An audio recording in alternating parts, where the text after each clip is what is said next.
target. Maximum firepower. Brace for impact!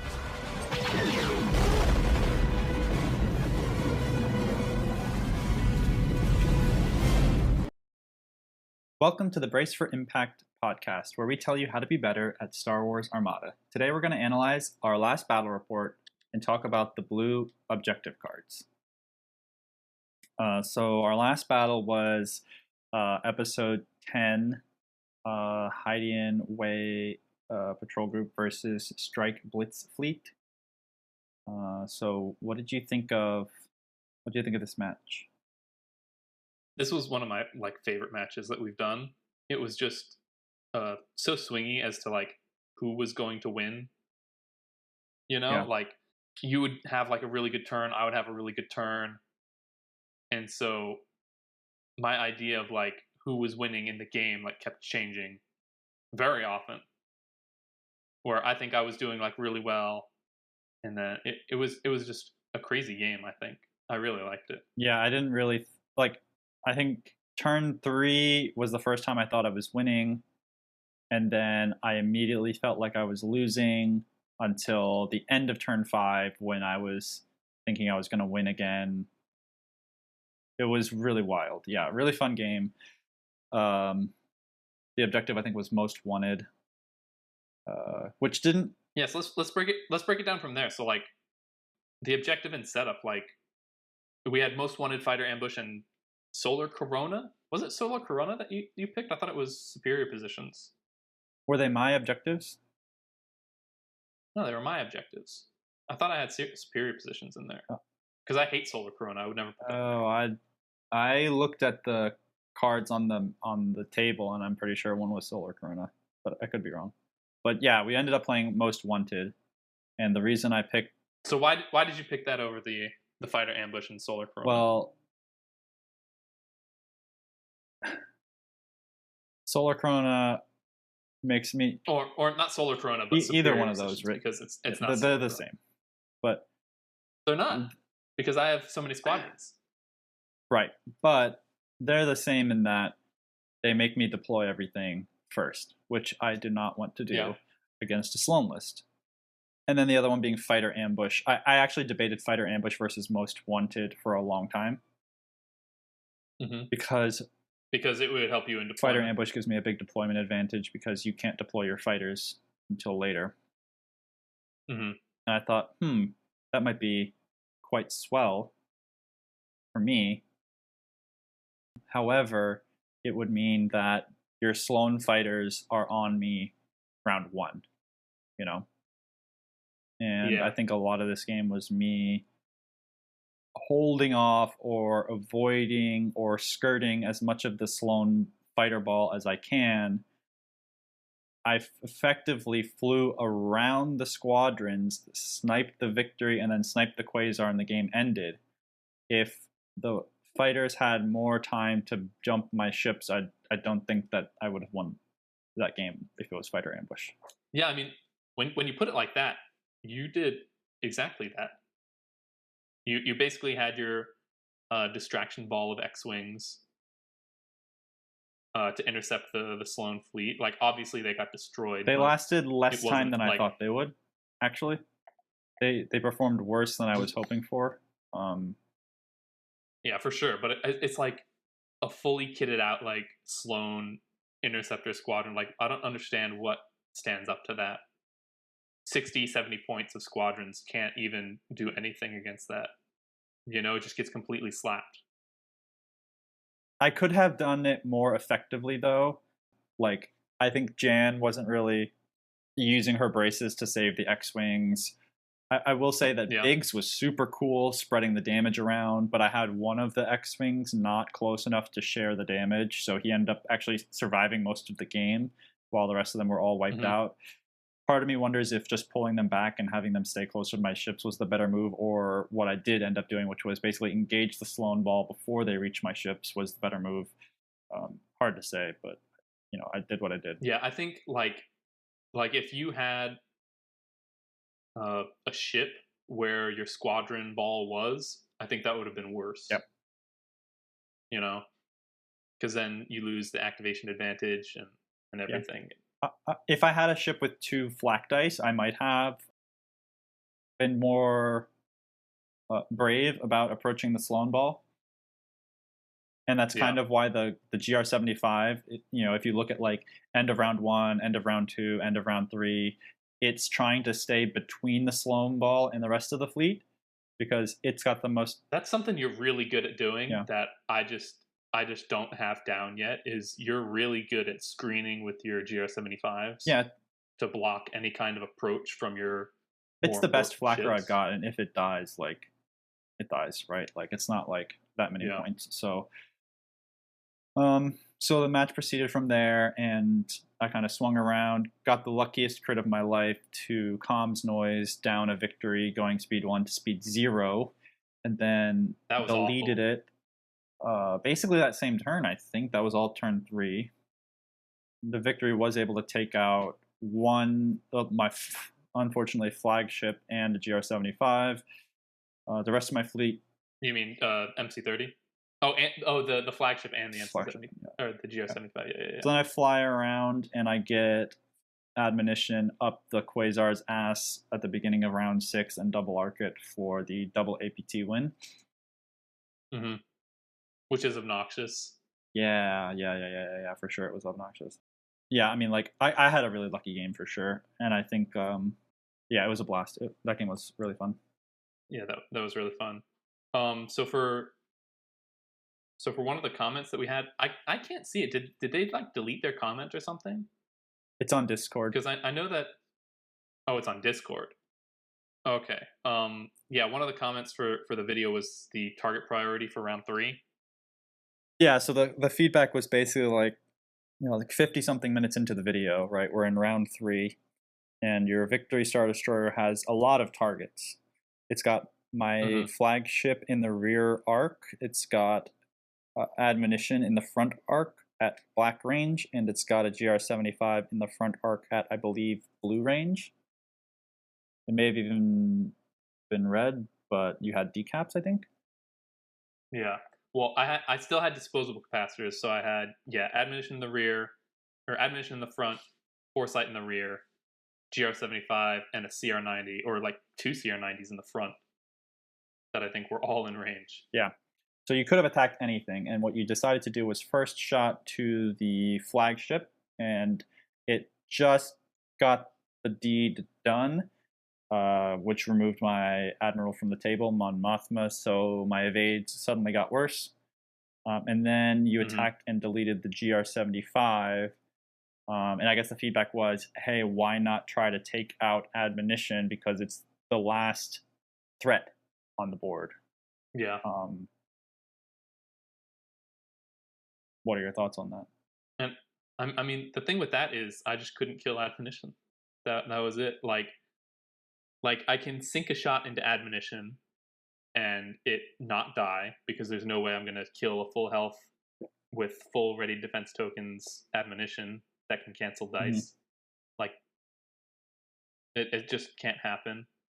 Still get killed, and then the GR75, which is still going to be alive at that point, just turns into the Quasar and then shuts off my squadrons, which is really what helped me out. At least kill another ship. The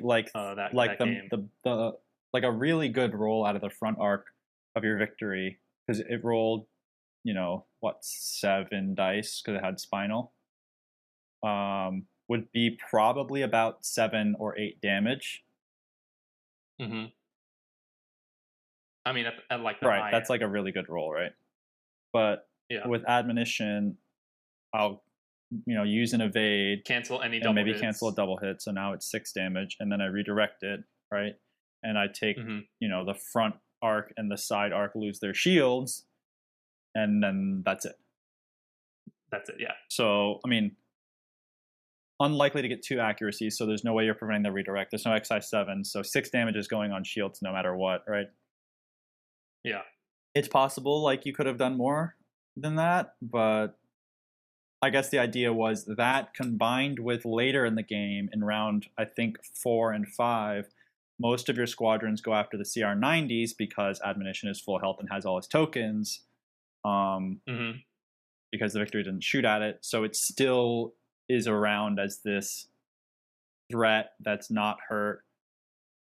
In a theoretical different scenario where the Victory did shoot at admonition, the GR-75 is still alive to continue to slicer tools things, and admonition is more damaged, so maybe it's able to be killed by the squadrons because now it only has 4 health. But I think admonition deals with squadrons pretty well by discarding. I would have 3 more tokens to discard. I could basically nullify 3 full attacks from squadrons before. Squadrons, yeah. And yeah, that's the real problem, is even if you get damaged, you can just cancel a dice, cancel a dice, cancel a dice, and then the same outcome happens, except worse, because the GR-75 would cut in, turn off my squadron commands, and then you just run away from them, and I can't do anything. Right. Because I've got interceptors. I don't have many rogue squadrons, so they need to be pushed. Yeah. Which is it would be interesting to see what would happen if we reset up the game from that moment in round 3 and you did attack admonition and see like, okay, how does the game play out from here? It's almost like a fork alternate reality. It sets off a bunch of different chains of events. But it was such a close game either way, like it was really close. And like that scenario only works if I do like max damage with the Victory, which I mean that's a far cry. Like, right, you could have also done I can 4 damage with the Victory, right? You could have just as easily done like accuracy crit hit on your blues and then like hit 2 blanks blank, on the reds, blank on the reds, right? Like now you lock down one of my redirects, I use the other redirect, and I take 3 shield damage because I discard an evade, right? It's like now it's like, wow, you really fucked up. You didn't kill the GR-75, right? Exactly. And then I'm out activation advantage. I'm out everything, Then it's like I was just going for what I assumed to be the more correct situation. Yeah. The more guaranteed ship being killed, right? Yeah, it's like delete a GR-75, or on the low end do barely nothing to the admonition, or on the high end still don't kill it, but maybe take some shields away. It's like I just went with, in my mind, the better option of just deleting the GR-75 outright. What if you could start the game again from like the setup phase? What changes would you make in positioning or approach to that game to maybe win? Okay, so one of the things I'm just looking at with our ships already fully deployed. I think I had pretty good advantage in deployment. I think all your stuff was down before I put the Victory down. Because you had so many squadrons. I put the Victory on the far left. Basically pointing at all of your little corvettes and everything, thinking that I would just erase, and then the game would be over. But if I just wasn't expecting the speed increase from the MC-30s, and that they would just get right in my face, right at black range, and I just wasn't expecting it. So doing it again, I'd probably put the Victory on the right-hand side of the leftmost Gazanti, kind of in that pocket area. Yeah. Or maybe even on the right-hand side of the Quasar, so that it can... Then you have to run through all the squadrons to get to the Victory. And then after, however much damage is done, or however many defense tokens are stripped, at like turn 5 and 6, the Victory shoots and just erases everything. Something that in previous matches you did really well was deploy your fleet in a tight ball, a pack or a group. This game, the Victory being off to the side meant you had to make a hard choice, which was I'm swinging out to from the camera's perspective, the left side of the board with my fleet. If your Victory doesn't want to get wrapped around and attacked from the side or the rear, it has to point toward the edge of the board away from the rest of your fleet. And then once you did that, it became like a lonesome target. Yeah, and you just clipped it off, and nothing was there to help it really, except a bundle of squadrons, but not my full bundle, What I would have done different, and I think if you deployed the Victory over by the Quasar, I lose that game 8 times out of 10. Yeah, that's really what I think. But I was thinking I would have more chances to shoot with the victory because I had disposable capacitors, you know. You probably would have if it wasn't for that I was crit, like, dude.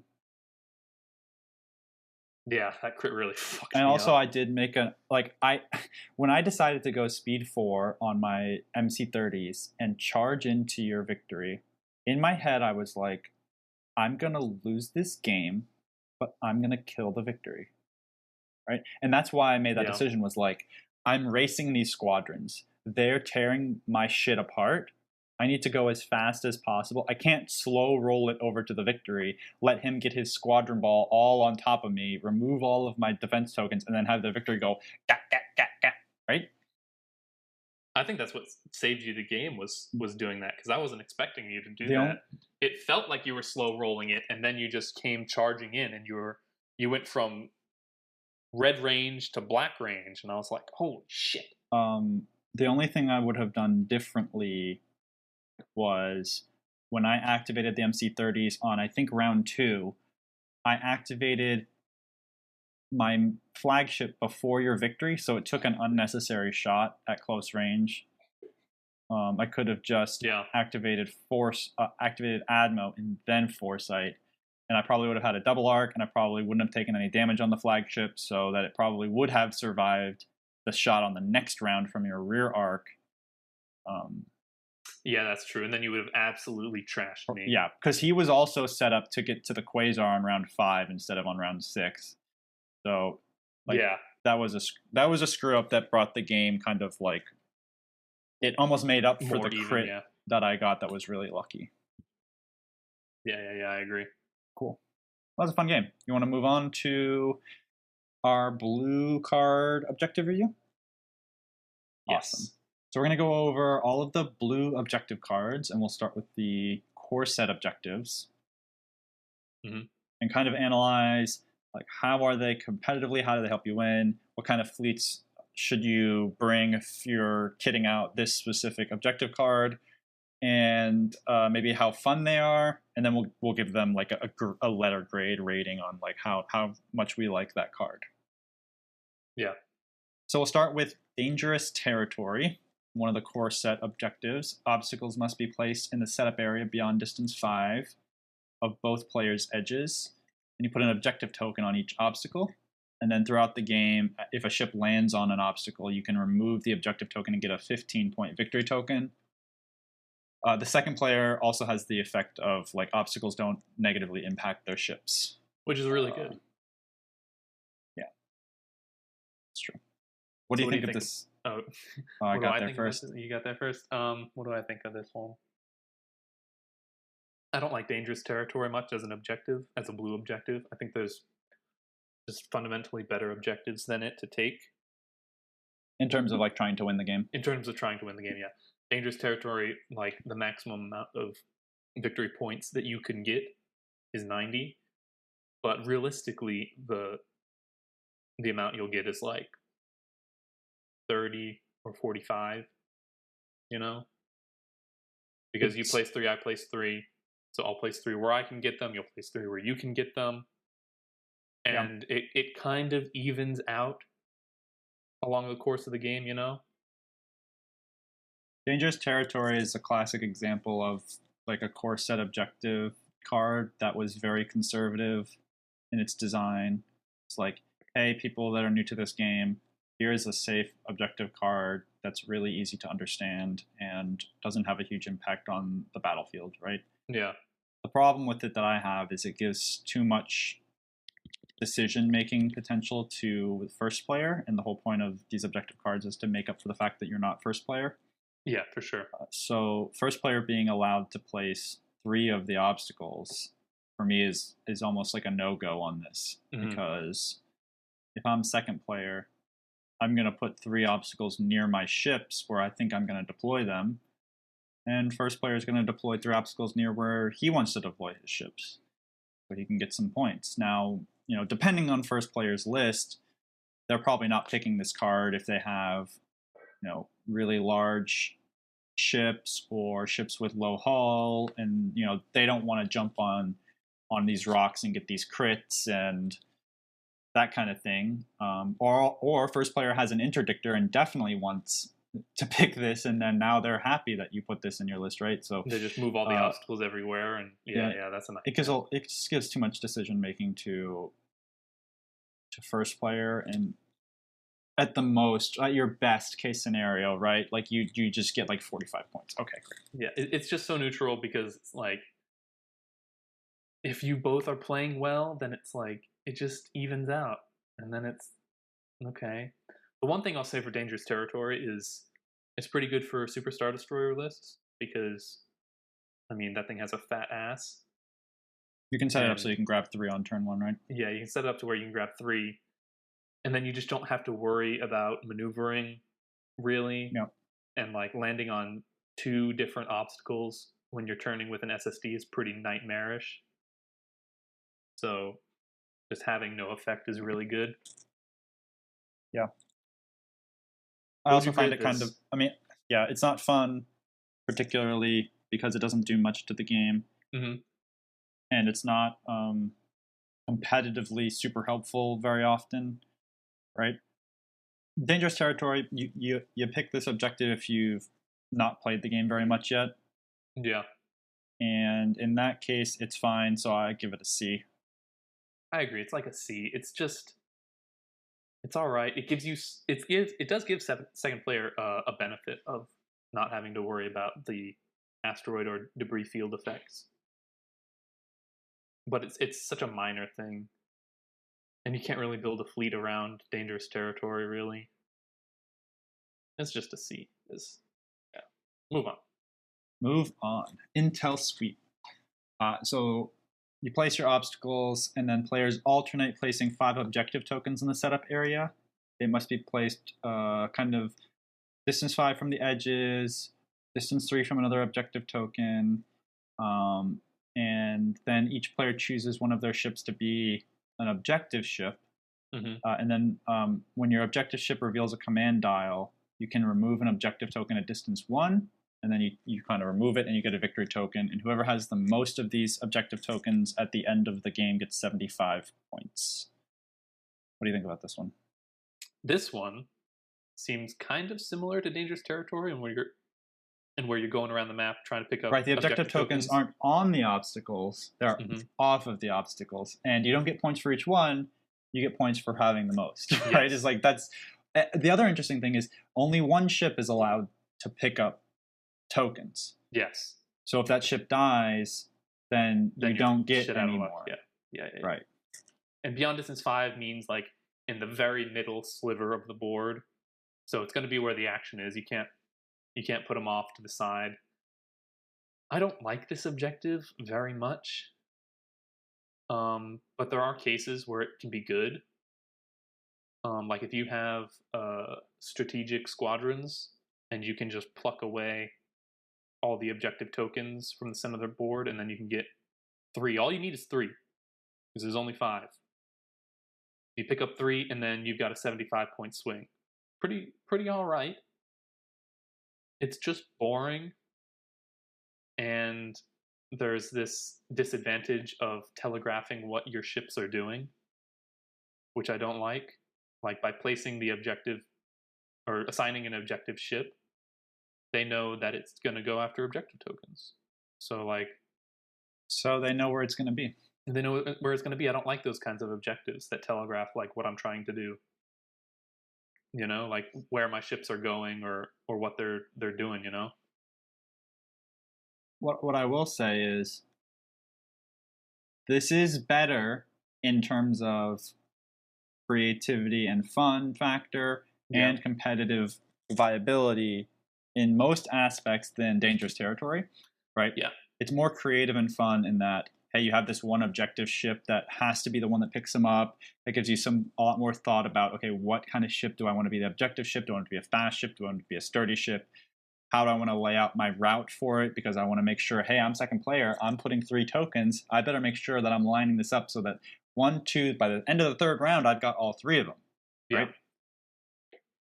However, the fact that there's only one objective ship and the first player can just kill your objective ship makes it really tough for me to recommend picking this from a competitive standpoint. This is another thing of like too much power for first player. Unless you have like a Jaina's Light that's got engine techs or something, and it's like flying around the map, and you got a good set plan on how to pick up these tokens and not have that ship die. Yeah. Like, well, really, like this reads to me like you want to be able to pick up 3 objective tokens, which is pretty doable. Yeah. You're second player, so you place 3, and then first player places 2, so you're already at the advantage. I would say if you've got a carrier squad and you've got something with strategic and you can pluck them and set them up to where your opponent can't get them, that's pretty good. Right. You bring them to you with your VCXs or shuttles or whatever. Well, the problem is you bring them with your VCXs because shuttles for Empire just aren't good. Right. I mean, they're just not as good as VCXs at strategic. They don't have as much of a role. So really, it's like a rebel card that says, like, if you got a VCX or 2, like, this is a really good option. Yeah. I would say this is for strategic shenanigans fleets. For sure. This is a B because you can build a list that is designed to take advantage of this with some strategic, with some fast ships or some heavy ships, and you kind of like can customize your fleet to be like, oh, how am I going to tackle this objective and get those 75 points? Because 75 is enough points to where you're like, hey, this could make a difference. This could be a big thing. Now you're talking about basically the cost of a victory, whereas like it's very difficult to get 75 points in dangerous territory. It's very easy to find a way to get 75 points in intel sweep. Yeah. And I think 100 is the threshold for a tournament bracket. So it'll take you from, what is it, 6-5 to 7-3? Yeah, that. Yeah. I mean, it's a lot of points. And yeah, I think for beefy ships, it's a pretty good option because you can set up the route and then it's like, it can't really be stopped like an ISD, and yeah, I'd agree with you. This is a B. Next one. Gosh, I love this one. Minefields. The second player places all the obstacles. See that? We're not giving first player any decision making. He can place them anywhere in the setup area, even deployment zones. This is fantastic. And must place them beyond distance 5 of each other. Then places 6 objective tokens, each one placed at distance 1 of an obstacle and not within distance 1 of another objective token. And then the rule is if a ship lands within distance 1 of an objective token, remove it from play, roll 2 blue dice. The ship is dealt damage cards for each hit or crit, with the crit being a face-up. Wow. Oh my god. Okay, so minefields. You've really fucked people up with minefields. Why? In the past, you've really fucked people up with minefields. Oh, yeah. I mean, like, it's just like, it's an objective where I feel like you can go home and, like, plot out what evil shit you're going to do to the other player with, like, oh, how am I going to place all these up? Like, like, you can play around with, like, your map beforehand to think about like, okay, how am I going to really fuck his day up, right? Like I want to catch, so there's a few different ways to approach it, right? Like you can approach it, stuff as many mines in like the left hand side of the board or the right hand side of the board, and basically what you do is you say, hey, first player, you're going to not deploy over here, you're going to deploy over there, right? Because nobody wants to run through the dense minefield area, right? Or you can spread the mines over where, anywhere, right? And make all the choices kind of annoying, right? In that situation, they're most likely to avoid most of the mines if they're clever with their positioning. But, there's in most scenarios, right? If first player is dropping nav command dials turn 1, they're going to find some way to get most of their ships through your minefield regardless of how you position it, for the most part. The thing you want to be careful about is deploying the ship does not trigger mines, so you want to back up a little bit. Don't get too excited about the fact that you can deploy in the deployment zone. You don't care about that. You want your mines to be where that ship is going to want to be at the end of rounds 1 and 2. Yeah, and also the obstacles. Can they place deploy over obstacles? I think they can. Mines? No. Ships can deploy on obstacles. that can deploy on obstacles, because I think it's only when it ends its movement does it. Yeah. So you also won't be able to area deny like that, but Right. So you want to back up, I think, a little bit from the setup area. And then also, like, you want to have Dodonna as your commander. So when they do get a crit, you can, like, pick a nasty one for them. yeah, that is nasty. I mean, I think it's nasty enough because it deals damage cards. It's not dealt damage. Right. So it just goes right to hull. Right to hull. Incredibly right good. to hull. Yeah. And also, if you've got strategic squadrons, I think I played a game with you before where you were pulling these around and just chasing me with the mines. It was fucking obnoxious. I wish it worked like I could drag the mine into the ship and it would explode on contact, but you have to drag the mine into the path of the ship so that it ends its movement on the mine. Yeah, but that's not too difficult. Distance 1 is pretty big. No, it's not. Yeah, this is the kind of like objective that gives you control of the board in a very significant way. And I think it's really good. I'd give this like an A. I think it's an A card. Yeah, this is an A card. It's a lot of fun. Yeah, super good. I've never seen anyone who like points their ships and is like, I'm gonna go right into the minefield. It's just so thematic too. Like, yeah, it's really good. I love it. Okay. Even though we've placed all these ratings on these cards and talked about them, if you want to win a game, you'll just pick the 4th blue card in the core set, which is Superior Positions. This is the best card. This is one of the best objective cards of all of the colors. This objective card is so much better than everything else in the core set. The first player must deploy all of his ships and squadrons before the second player. If there was no other rule, and this was the only rule of Superior Positions, it would still be an A tier objective. Better than every other objective card. Yep. The ability to force your opponent to deploy everything first can be so crazy powerful. And then on top of that, if you attack their rear hull, you get 15-point victory token every time that you do an attack that makes them suffer a damage. 1 damage. Not a damage card. A damage. Shield damage. You hit the shield in the rear hull, boom, a damage. If it's double arced, then you get 2 victory tokens. It's insane. It's so good. This card is so good. You can get 300 points just from Superior Positions on top of tabling them and do some ridiculous 700-point crushing win on a player just because they had to deploy before you. Yeah. It's just amazing because it gives you the advantage of knowing where their ships are going, what speed they're all at, and then you can deploy your ships in the perfect position to, I don't know, shield yourself with obstacles so that they have to run over them to catch you, or you can just pincer them, or just fucking flank them. It's so good. Yep, especially if you bring a big fighter wing, because it is even with deployment after them, like first player is going to try not to show you their butts, right? They're not going to point their fleet away from you and let you get butt shots. But against squadrons, it's really difficult to prevent the rear arc shots. Yeah.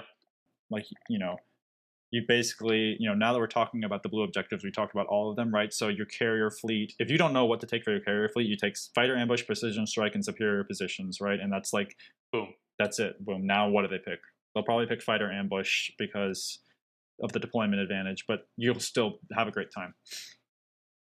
But it's like superior positions.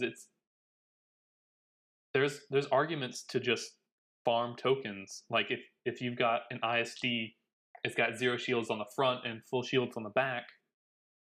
Go to the back and get an extra 40 points. If you're in a good spot, if it's not going to kill you that turn, send your squadrons back there. Get a token. Get another 2 tokens. Double tokens. And then you just farm it with your squadrons. Yep. It's insane how many victory points you can get. This is as strong as fire lanes in the amount of tokens that you can get, but is stronger because it gives you the deployment advantage. S tier card. S tier. This is one of the best cards. And that's the core set. That's the core set. So if you have Carillion Conflict, we'll go through those objectives now. First one up is Navigational Hazards. So you'll place all your obstacles normally except the station. And then second player will place the station in the setup area beyond distance 1 of all obstacles and beyond distance 5 of both players' edges. And then it says when a ship overlaps an obstacle and suffers 1 or more damage or is dealt 1 or more damage cards, the opposing fleet's owner gains a victory token. Then at the end of each round, the second player and then the first player will choose an asteroid of... okay. This is one of those ones where they explain shit weird. So at the start of the second round... Hold on. Where does it say... Here we go. Yeah, so at the end of the first round, technically, each obstacle is going to get an objective token placed on it. And then at the beginning of the second round... This timing seems so odd to me. Hold on. Okay, here we go. Starting with the second player and alternating, each player chooses an asteroid or debris field that has no objective token on it, which will start off with none of them will have objective tokens on it. Then you move it. You move this obstacle token, distance 1 to 2 of its current location. Then you put an objective token on it. That way, we're basically just marking which ones have been moved already. You can't move it so it overlaps something else, like a ship, squadron, or other obstacle. Yeah, then at the start of the next round, you remove the objective token so you can do it again next turn. So basically what's happening here is every round, all the obstacles are moving around the board. Yeah. And if a ship lands on one, the other player gets victory tokens. Yeah. God, that was like a mess for me to get through. So, what do you think of this objective? I don't like it. I don't know. It's one of those things where it's like it can really fuck you over because it lets the first player move obstacles. Like if you get into a position where you're by like 2 obstacles with one of your ships, I mean, you get to move one obstacle out of the way, but then they get to put like an asteroid right in front of your ship, and then you get fucked. Like that's not good. Not only do you get a crit, they get an objective token. That's not good. I don't like that. I don't know. I don't like this objective. It's weird. The timing is weird. The wording's weird.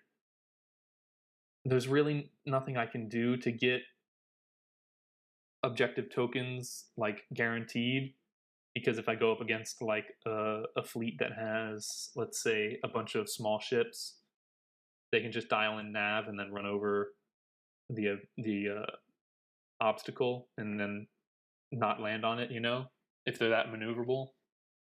And then it's just me, my big hulking ships, running over asteroids every turn. Yeah. I don't like it. I would be remiss not to say Jaina's Light, Chart Officer, Interdictors, Ozzel, Jerry, and Maydeen all like love it. Navigational hazards. Like they're just better suited to deal with it, right? Yeah. But Chart Officer, no.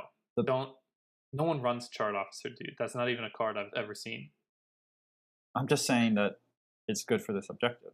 That's true. My point being, those are nice to bring if you want to run this. The problem with running this for me is that, first player gets to choose obstacles to move as well. Yeah, I don't like that. So if you're setting, let's say that at the end of round 2, you start setting, your 3 obstacles. You try to place them as close as you can to getting in the path of the enemy. Right. Next round, they're going to try to move as many of those out of the way as they can. Yeah, they just move like. So yeah, that's the problem. You guys just end up spending the whole game moving shit out of the way of your own fleets. Mm-hmm. If it was like second player could move all of them every round, like okay, now you're just like giving first player like a shit show with rocks, like. Now we're talking, right? But because first player can just move away the stuff that you're placing in front of them, like... Yeah, really, it's just the first player moves 2 obstacles out of the play area the first 2 rounds. And so now you just have 3 obstacles to position, and it's like they'll move those 2. Once once the first two are out of the way, they'll move another one out of the way and another one out of the way, and then there's nothing. It has that same issue of giving too much control to the first player. I don't like that. As second player, you can only basically guarantee one obstacle because you go first when you move them, right? That one obstacle can always kind of be where you want it to be, but one obstacle is really not enough to justify this. Well, it's just not enough to make a ship land on it very often. You know, like most ships can deal with one obstacle in the way, especially since first player knows that this is the objective and is far more likely to dial in navigational commands on the objective called navigational hazards. So, you know, except for like really slow fleets that will have like, you know, like Victories and Starhawks, like Speed 2 Slovies, right, that can't do shit. Like they won't enjoy this, but the first player will just kind of do as much as they can to move the obstacles out of the way, dial in navs, dial in engineering commands, and like move on with their life, right? It's just not that. It's fun. All of its points are for fun. None of its points are for competitive.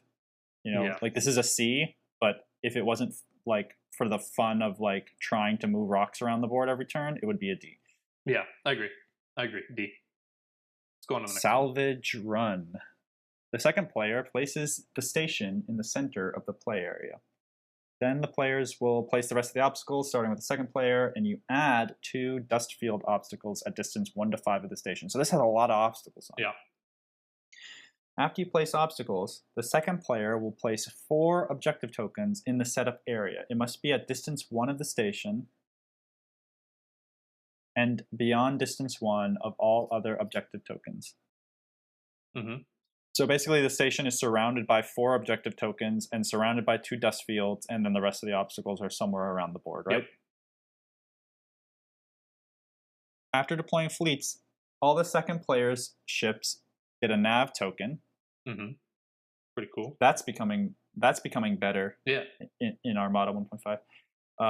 And then a special rule is when a ship reveals a command dial, that player can choose 1 objective token at distance 1 of the ship and remove it from play to gain a victory token worth 20 points. Yeah. That seems cool. 80-point max. 80-point max. Unlikely to get 80 points because the other person will get first player is definitely gonna at least get 1 ship in there. Yeah, you know. Or try to, right? Another objective that's really beneficial with strategic squadrons, if you can run them out there and snatch a couple. Get them out of the way of the first player ships. Yeah. This one is cool in that, you know, everyone's going to be wanting to go to the center. It's kind of like a King of the Hill kind of objective. The center of the board is where you want to be. Run over the station, get all the tokens. Pretty cool. Yeah. And like the fact that the objective tokens have to be distance 1 from each other does not mean you need to place them in like a cross shape or make a box or a square with them around the, I'd put them station. Like as close to me as possible, you know? Yeah, you put it as close to you as possible. You use the dust fields as like preventing your ships from being shot at while they approach the station. You put as many nasty rocks on the enemy's side of the board as you can, because you end up getting to place 4 of the 7 obstacles, right? Yeah, you definitely want small ships here, like an MSU list. You're seeing a theme with the blue objectives, which is like blue objectives tend to favor small fleets fleets with small ships, with fast ships, with ships that can move around really well. These are all like supposed to be like movement-based objectives. So you can bring your strategic squadrons to move the tokens if you want to. That can be helpful, but also just like 2 fast ships can deal with getting those 80 points pretty quickly. Yeah, for sure. I like this one. I don't see a lot here that is like negative, other than like dust fields. I don't really like playing with dust fields. That's because you're aggro. I'm aggro. I don't like it. I don't like being able to be like in a position and then being told you can't attack me. I don't like that. It feels weird to me. But like, I could see myself playing this kind of objective, especially with all those tokens. Now with like you can actually do shit with tokens, because before it's like, oh, I get 4 nav tokens. That doesn't really do anything. I was getting nav tokens round 1 anyway. But now I can actually bank them and use them for other things. So I can see a place for salvage run. Yeah. The problem is like small fast ships tend to have command 1. So like you're getting a nav token, right? Mhm. But like you might have banked a token round 1 anyway. If you do, you'll replace the nav token. Or so it's not like you're going to engineering squadron or concentrate on round 1, because if you take a token for it, you'll replace your nav token. So the only thing you're doing round 1 now is naving. Yeah. For the command. Maybe that's to start at speed 2 and go to speed 3, or start at speed 3 and go to speed 4, and then you can use the nav token next turn to slow back down. Yeah, it's an interesting objective. I think it's a B. I think it's a B too. I think it actually could be pretty fun. So the next objective is sensor net. After placing obstacles, the players alternate in placing 4 objective tokens in the setup area, starting with the first player. Each token must be placed beyond distance 5 and beyond distance 3 of other objective tokens. When a ship reveals a command dial, if it's at distance 1 of at least 1 objective token, you gain a victory token. Then, its owner chooses 1 of these objective tokens. The other player must move that token. If he is the first player, move the token distance 1 to 2 of its current location. If he is the second player, move it between distance 1 and 4 of its current location. So basically, like place objective tokens on the board, and then when you get points off of one, your opponent takes them away from you. What are your thoughts on this objective? Hello? Oh my god. What? Oh my god. I just explained SensorNet, but my Discord mic was muted. Did you record it? Mm-hmm. Oh, well then that's fine. I normally don't speak during SensorNet. Okay, perfect. So I'll just edit that basically the last thing I said, and I'll just say it again, is, so what are your thoughts on SensorNet? And that's where I was going like, hello!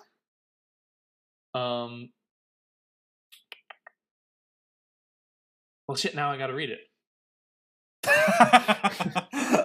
No, I'm caught off guard here. You should actually just not edit this and leave that chaos in the fucking... I'll do it. I live for chaos.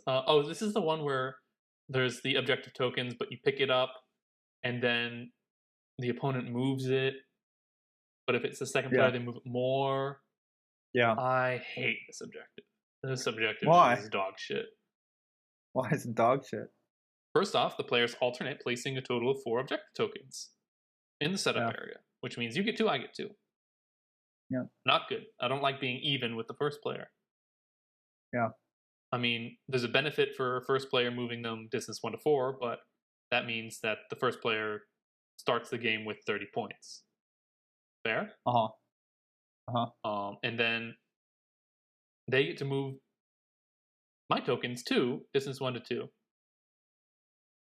I'm seeing a trend with all these blue objectives. Like, they're really good for strategic squadrons. Oh yeah, absolutely. Like, I would totally take a strategic squadron and just snatch some sensor nets over and over and over again. Distance 1 to 2 is not that fucking far when you've got strategic. That's not far at all. It basically strategic undoes it, right? Yeah, for sure. So my thought is, like, I'm playing I'm second player, I'm playing a fleet, and I've got some strategic VCXs in there. God, I wish they would add more strategic squadrons, but it's a totally busted mechanic. I do not agree with you. Right, it should only be on absolute trash squadrons. I don't think strategic should be in the game. I think it's obnoxious. No. I say fuck that mechanic for squadrons. That's too good. It's really good. Like, there's just, look how many interactions there are on objective cards, right? Obnoxious. I know you're caught up on the 30 points that player 1 will most definitely be getting. Yes. But then you drag those tokens 4 away from them. Yeah, I mean, that's far. And if they get them again, then you drag them another 4 away from them, right? Yeah. And they, on the other hand, are moving your 2 tokens only 2 away from you. And, like, they're probably going to want to drag them, like, sideways or backwards, right, away from your ships. But you use your strategic squadrons and keep moving them along with your ships. And then by turn 3, like, your ships are just like covered in these objective tokens, right? Yeah. Like it seems like, and like there's 60 points up for grabs every round. So if you have control of the skies and strategic squadrons, like you're gonna get a lot more points than first player. That's true. That's true. Like you can get like 100 points extra on first player with this. Yeah. It's just difficult. It's difficult to do that. I would say only play this with like strategic squadrons, or if you have like a lot of ships and you have like Right. a reliable opportunity of getting the token, and then even when they move it, you can get it with another ship anyway, because they just can't move it far enough because you have so many ships. Then you can like double tap them. Yeah. This one's pretty interesting, but I'd give it a C. Yeah, it's a C. It's weird. It's just too complex. It's just like shit's happening all over the place. It can really fuck up with like my plans when I'm trying to move my ships. I don't really like that. Like when first player moves the objective away from me and I'm like, oh shit, I gotta turn and go get it. I don't like that shit. Yeah. Okay. Oh, fucking all right, Papa Bear's here. God. Papa Bear's here. So the only blue objective card that rivals superior positions in the S class. We don't even need to talk about it. We know it's an S class card. So there's the famous sentence: the first player must deploy all of his ships and squadrons before the second player. Boom. Wow. Mic drop. There it is. Like, I can't believe they printed it on another objective I know. card. I can't believe they printed it again. Yeah, it's crazy. Then they add in more shit. They're like, but also, after all of this deployment is done, you get to pick one of the 3-foot board edges to be the solar corona. And basically, the sun is coming from that direction, and any ship that's that's got the corona inside its firing arc, you have to remove an accuracy token or an accuracy die every time you shoot in that direction. So you make them deploy everything, right? Mm-hmm. No matter where they deploy, you just, let's say they deploy in the center, right? Or on their left-hand side, then you deploy on your left-hand side and put the sun to the left of you, right? Yep. So now when your fleet moves in, it's got the sun at its back. Like, you're never gonna have to worry about removing accuracies, and basically every single shot for the entire fucking game, first player is going to be removing accuracy card. Like, I think the last time I played this with you, I just totally ignored the fact that accuracy dice existed. Like, I would re-roll them out of my pool. Yeah. Because, like, I was just like, I'm just going to do so much damage. I know he's bracing and redirecting, like, whenever he wants, right? I'm just going to just hammer, right? Because, like, it's so obnoxious. Yeah, and to be fair, for like as far as reprinting it again, superior positions does have a big disadvantage if let's say you only have a few squadrons and you go up against a full 134 point carrier fleet. They can turn the tables on you by getting squadron superiority and then just hammering in your ships. So Solar Corona, I feel, is better for ships than squadronless. Yeah. I also think that compared to superior positions, like you would think, like, okay, these are the best blue objective cards. Why would I pick Solar Corona over superior positions, or vice versa, right? Like, Solar Corona is when you have a fleet with like less ships. Maybe you're flying a fleet with no squadrons, right? You're double ISD or something like that. Like, you don't want anyone to be able to shoot at butts and get 15 points, right? You just want to get the deployment advantage and the accuracy dice thing. Like, that's kind of like what this is worried about. Yeah.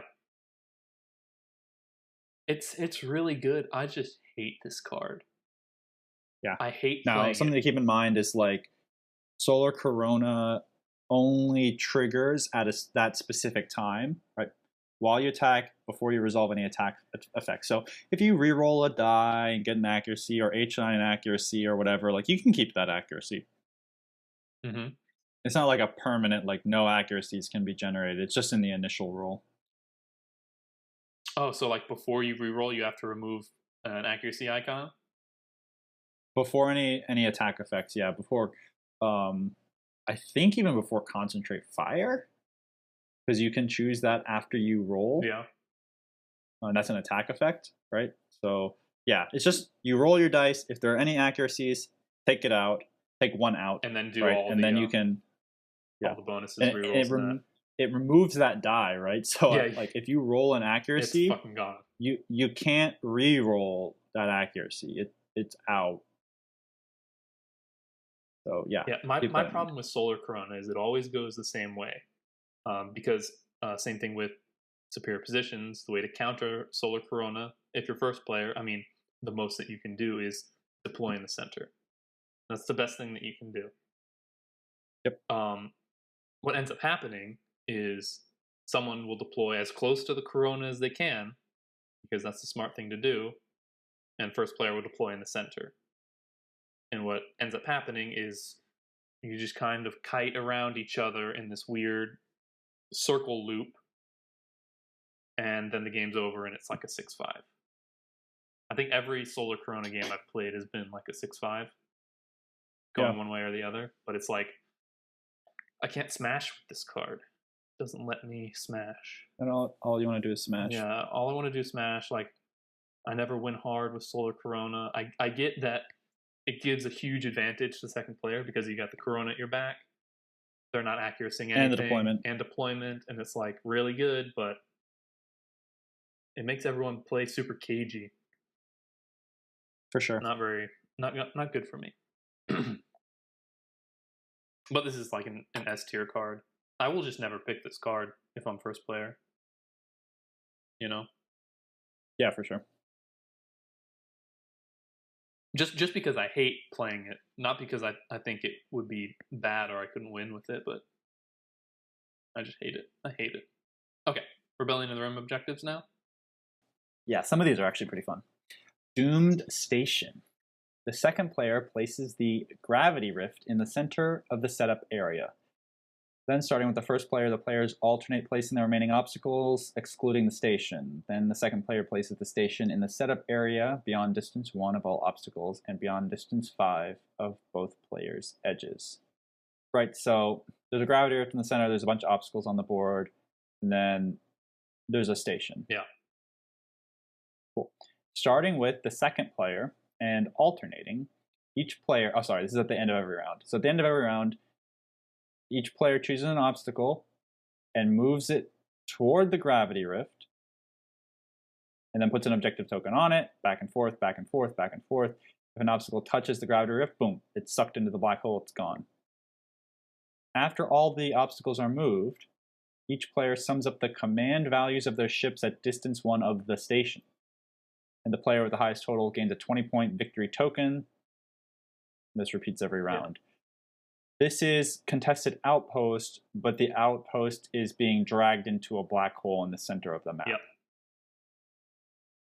So it's a little bit of a twist on the yellow objective. What do you think about Doomed Station? It's cool. I like it. Ever since I saw Master of the Fleet do that interdictor trick where they gravity rifted it, they pulled the station back and then put the interdictor in front of the station. And since obstacles can't overlap ships when they're moving, it just kept bumping into the back of the interdictor, and he just kept getting victory tokens. And I was like, I love that cheesy shit. So I run it with every graph shift reroute interdictor list. It's just amazing. You can just park it behind the interdictor and then boom, boom, boom, boom. It's like pulling the contested outpost with you. It's amazing. And then if you've got Brunson, then you have Brunson always on. Incredible. Yeah. What do you think about it? I like it. This is a fun objective to play. Apart from the interdictor cheese, I don't find it super competitive to play. There's just too much variation and not enough advantage to second player, in my opinion. Yeah. so I rarely pick it in a serious kind of way. As a Rebel player, I don't have a grab shift reroute option. I just have like Ezra, and maybe Ezra could get this parked behind something. How far can he move stuff? He moves it like 1 to 3, right? That's pretty Good fucking question. far. Let's see. 1 to 2. No, well, That's still like still pretty far. That's as far as grab shift reroute. right. So Ezra could pull it behind something, and then I could kind of like pull the same shenanigans with Rebels, but maybe I will do that because he's just an officer. You know, it doesn't require me He's an officer to with 3 points. Like Yeah. that's almost exactly the same as the interdictor. One yeah, more but I don't point, have but- to have an interdictor. You know, I can put him on a fucking transport. Yeah, that's cool. That's a cool thing to do. And then you can just park a quick ship in front of it, and there you go. Doesn't even have to be that fast. Yeah, that's interesting. This is a C. I would say it's a C unless you have an interdictor, and then it's a B or an A or Ezra. Well, I no, it's like it's still a C with Ezra, but a B with interdictor because I can move however many other obstacles are there. Yeah. And just put them in the way of your shit, you know, and it's just more obnoxious with an interdictor. But it's still really good. I like this objective. It's cool. I don't get to play it very often though. I put it in like a bunch of my lists. People don't seem to want to pick it. I think because like contested outpost is so good, and I always put it with an interdictor with graph shift, so I think they just know what's coming. There's also the thing of like, okay, you've graph shifted this station behind your interdictor. The whole enemy fleet knows what you're doing and is now going to go there. That is true. Right? Like that's true. So anyway, hyperspace migration is next, and I'm going to explain it, and then I'm going to shut up so that you can ramble about it. Okay. So in setup, you place your obstacles as normal, excluding the station. Then second player places an objective token at distance 1 of a 3-foot edge, and another objective token at distance 1 of the opposite 3-foot edge. At the start of the ship phase of the first and third rounds, the second player places a Purgle, not in the play area, at distance 1 of an objective token. That token must be the same during both rounds. When a Purgle moves, it must move toward the objective token at the opposite 3-foot edge. When a Purgle touches that objective token, that Purgle is removed from the play area. At the end of each round, if a ship has an objective token on it, remove the token, and that ship's owner gains a victory token. If a ship is at distance 1 from a Purgle and has no objective tokens on it, place an objective token on the ship. What are your thoughts on hyperspace migration? I really like hyperspace migration, and I also think it's very good in that you can get a lot of objective tokens with it. But I feel like if you play this to the maximum ability, whoever you're playing against doesn't have a good time. This is not a fun card to play. This is like, you bring it, you win, they lose, and they're like, all right, that wasn't enjoyable. Because how hyperspace migration works, basically, is you put one objective token on one side of the board, another on the other. The Purgles like come in, and then they march across the board, and then go into the other objective token at the end, and then disappear. What you're probably picturing is like around the center of the board, the Purgles are like floating past across the whole board, and they're like, everyone's trying to fight over the Purgle to get the points, blah blah blah. But what I saw, I think it was the Fly Casual. It was like one of the Polish national tournaments or one of those tournaments or something. What one guy did is he put a token, the objective tokens, like at distance 1 of the 3-foot edge, and just pulled it all the way down to his side of the board. So basically they would deploy at the very edge of the board on his side and just march through his deployment zone. He cocked all his ships to the left, and since Purgle can't overlap ships when they're moving, they basically just bump up against it. He kind of made a little box around the Purgle and marched like 5 ships just slowly across the board and each ship got an objective token, and then at the end of the round, remove the token, and you get 20 points per ship. Now, I think there's some errata saying that you can either remove an objective token and get a victory token, or gain an objective token. You can't remove an objective token and then gain one in the same round. So you can only do it 3 times, but you can still get, I think, more than like 120 points in objective tokens from hyperspace migration, depending on how many ships you have. Insane. I agree with everything you said. I'll also never pick this card as first player. Yeah, I really just take this card. I show it to people. If they seem like they're going to pick it, I explain what's about to happen, and then they pick something else because they also know that it's unfun. I just take it so that it reduces my objective card pool because no one wants to play a game like that. I think that if they errated this card so that it's got to be in the center-ish. Well, I was thinking each of the players places one of the objective tokens. Yeah. So that if you try to put yours in your deployment zone, like basically hugging the edge, they can put theirs hugging theirs, and then the pergola is moving diagonally across the map, right? As opposed to like... No, because they can't move through ships is the problem. Right, but at least if it's moving... No, you just cut your ships in and then go speed 1 and then march. Yeah, but at least you're not like on your own board edge anymore. Yeah, it's really the board edge because you can't really interact with that. I feel like it should be errata to say in the center. It has to be in the center edges. Yeah. Like that's how you imagine it being. Is they just pop in the middle of the game and march through while you're fighting, and then you try and get them. I think they wanted to make it so that like you could have like a variety of routes that the pergola is taking, right? No, because it's the opposite 3-foot edge. Yeah, it's like it should say place them in the center of the 3-foot edge, and then that would be cool because then you can both fight over it and there's pergola everywhere. Yeah. But very unfun card. I would say it's an F for fun and A for winning the game. Winning, yeah.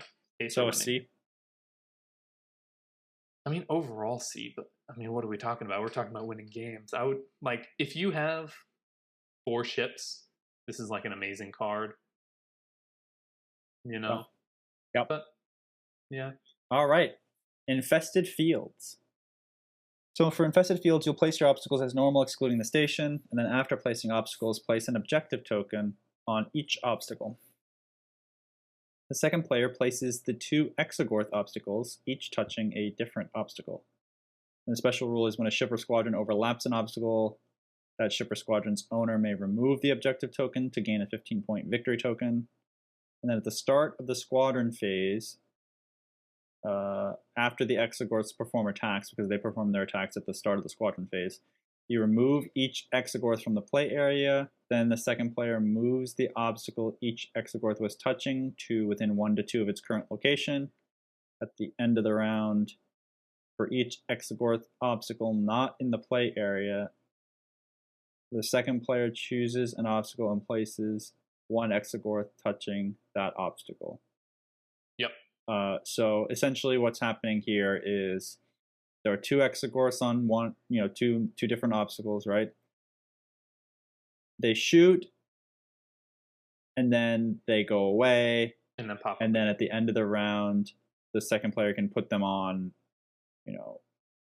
two new obstacles. Well, what's interesting is when they go away, they kind of like shunt the asteroid a little bit, and then you get to move it, which is super cool.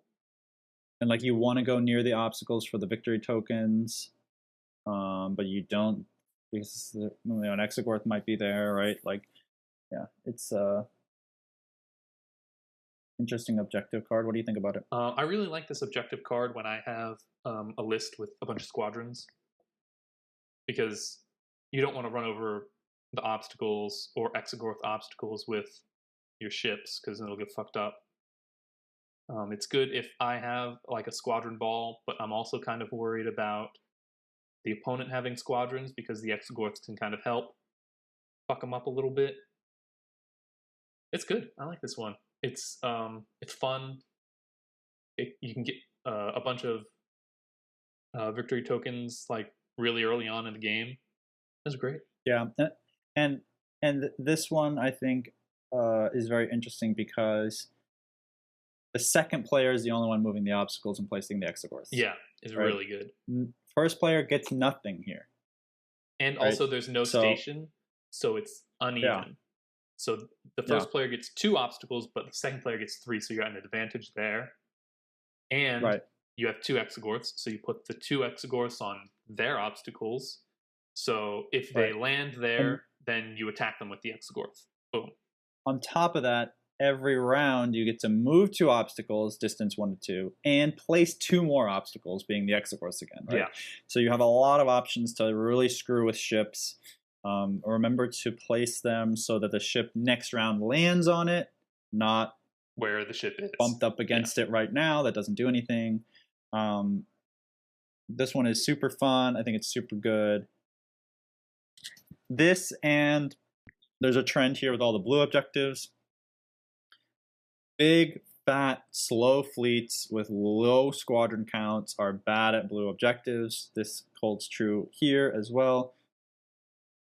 Intel squadrons, lots of squadrons, lots of ships that are maneuverable are better on blue objectives, including this one. Yeah, I think if you've got like a small MSU fleet, this helps you against the big hulking like Starhawk lists.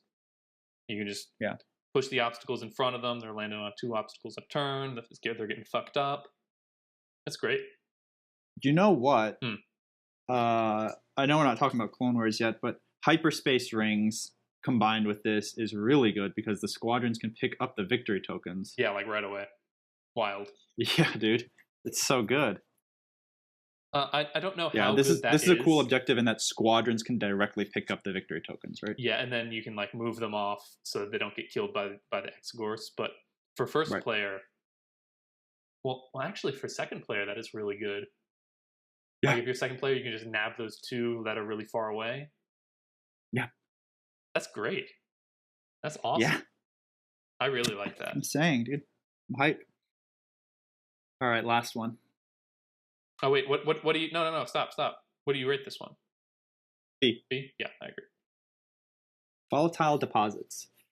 So, during setup, you'll place your obstacles as normal, adding 2 dust fields and excluding the stations. So, we're not placing them as normal, basically, right? Mm-hmm. While a ship is attacking a ship, the attacker... God, this one is wild, actually. Yeah. While a ship is attacking a ship, the attacker can choose 1 obstacle at distance 1 of the defender.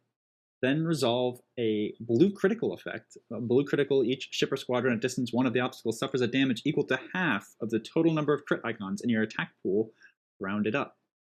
If the defender is one of the first player's ships, the attacker can resolve this effect with any critical icon. Wow, so second player, any crit, right, is like, boom. Yeah.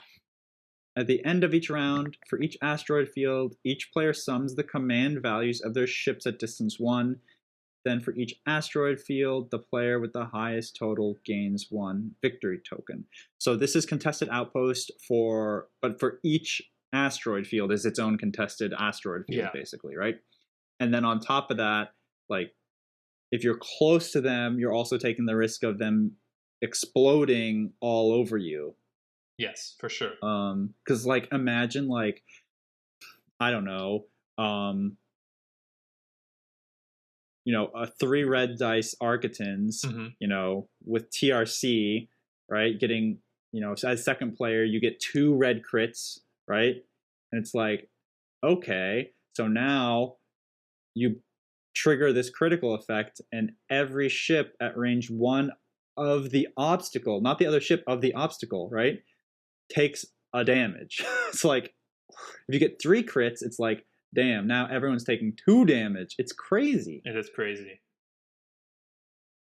I mean, it's a lot of damage. I'm just thinking about this as like, this is kind of like the fire. And then they take the damage after that. And then they take a damage, yeah. But it's also suffer a damage, so you can put it on in the hull zone. which isn't that terrible, but it fucks people up, especially if you have a bunch of ships. Yeah, and the squadrons. And the squadrons, yeah. It's 10 nub times infinity, dude. Yeah, I think you like this one a lot, but I'm I thinking do of it like as this one. it has the same potential of fire lanes as far as points go. You've got 3 different objectives, the asteroid fields, which there's 3 of them, and then 15 victory tokens, same as fire lanes for 6 rounds.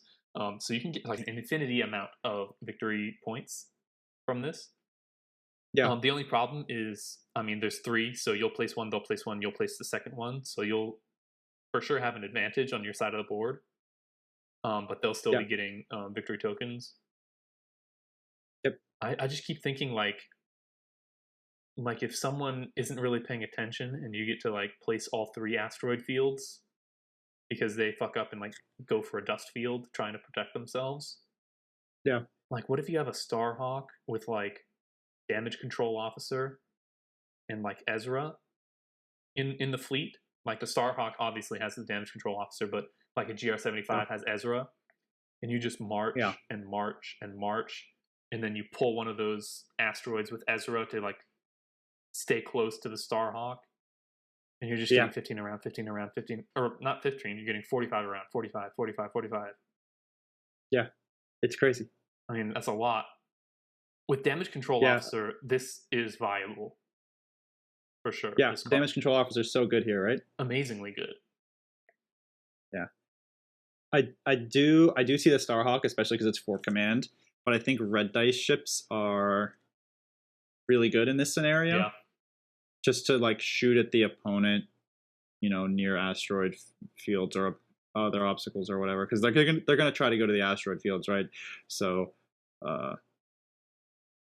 yeah, it's this is an A for me. Really fun. You can build a list around it that can take big advantage of it, and the other player is going to look at it and be like, I don't know, he's got DCO. He's got Ezra. I really don't want to fly against that in this. Yeah, I think this one is really good. Like, aside from the crit effect, like adding crazy amounts of damage potential, it's just amazingly good. Yeah. Just with like the asteroid fields being their own objectives, and like if they do place one of the asteroids on their side, like they're still going to have to come at you because you have the advantage. You've got 2 asteroid fields, so you're getting more points than them. I mean, God, it seems really good. And if they just abandon their asteroid field, fuck, it's so good, this one. It really also is not pretty for like black dice fleets, so. Well, yeah, like if a black dice, like if an MC30 if you're first player. You know who loves this? Sato. Oh, God. Like Sato with ordnance experts on an MC30 Scout, right? And you're just like, the chances of getting like your crits are so high, right? Like zeroing black dice at long range. Yeah. Oh my God, I'm bringing Fleet of Justice to this, right? Please no. The problem is that you're not taking like superior positions or slow chrono when you take this, but this is a really fun one. That is true, yeah. I think that one's amazing. It's an A for me, dude. It's an A for me. It's bordering on S, but I would say it's not an S because like I haven't played it that much. It's not S because it doesn't scare someone away, like terrify them from picking it. You don't think so? I think it does.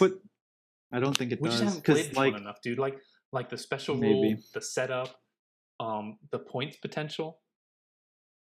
It's just it seems incredibly good.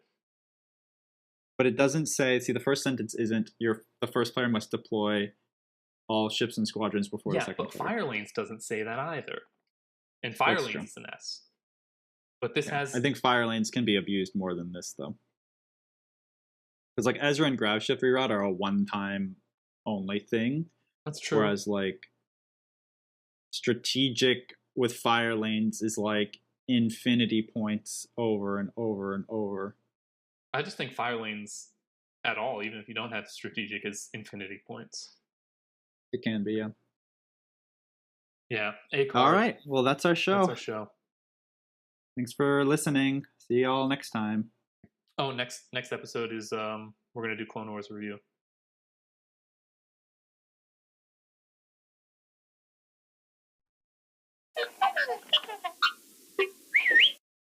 I will tell you that I took pity on you, and I got a cup with a straw with no ice in it.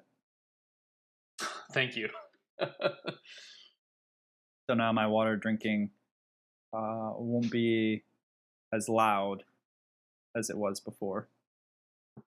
Yeah. Bye. It's not that it was loud. It's that you drink while you're talking.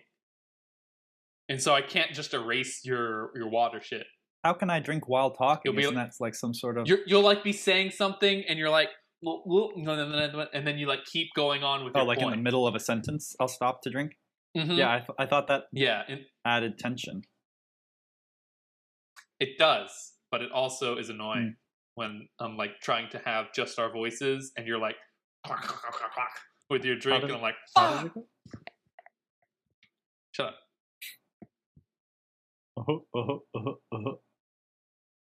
Okay, so I don't know if you've looked at the notes, but I added extra shit.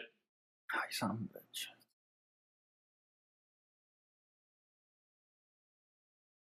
I basically got a bunch of episodes planned out that we can do. I did see that stuff. Just so we, like, the next episode we're going to do is like,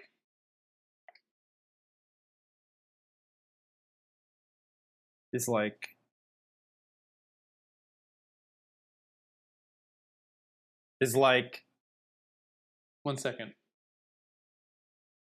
Oh. Sarah is home.